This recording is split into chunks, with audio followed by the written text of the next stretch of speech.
ঐক্যের পাটাতন ম্যাডাম তৈরি করে দিয়েছে। একসাথে পথ চলার কথা আজকে জামাত ইসলামীর আমির ডক্টর শফিকুর রহমান উনি ক্লিয়ারলি বলেছেন যে ম্যাডাম জিয়া ছিলেন বাংলাদেশে ঐক্যের প্রতীক। উনি মানে বাংলাদেশকে এমনভাবে ওন করেছেন যে বাংলাদেশের প্রশ্নে উনি কখনো কাউকে ছাড় দেন নাই।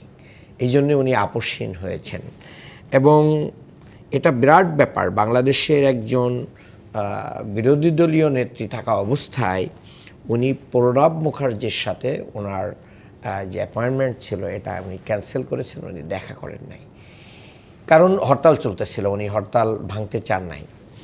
এই যে একটা বড় ব্যাপার যে তিনি দেশের প্রশ্নে, বাংলাদেশের গণতন্ত্রের প্রশ্নে অনার ছিলেন।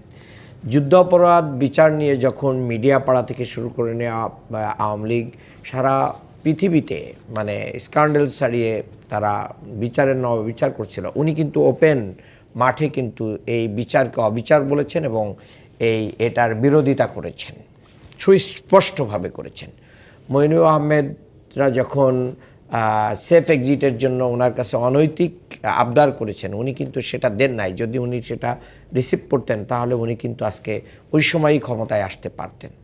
তার মানে নতুন এবং ফিরে আসা গ্রাহকদের জন্য নগদে চলছে ক্যাশব্যাক সহ প্রতিদিন হাজারো উপহার জেতার সুযোগ। হবে আশা আর ফেরা, সারপ্রাইজ সেরা।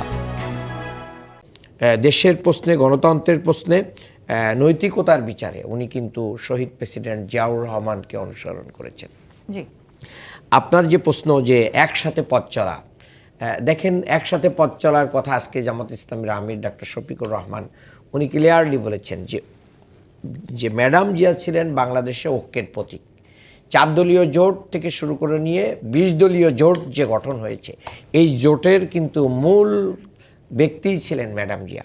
এই জন্য আমি আমার স্টুডেন্ট লাইফেও আমি দেখেছি যে বিএনপির অনেক নেতারা অনেক সময় মানে ম্যাডামের কাছ থেকে কোনো কিছু পাওয়ার জন্য বা কোনো কিছুর জন্য জামাতের দেখতাম আমাদের শহীদ আলী হাসান মোহাম্মদ মুজাহিদ ভাইয়ের কাছে আসতেন, আপনি যদি এটা ম্যাডামকে বলেন তাহলে ম্যাডাম নিশ্চয় এটা করবেন।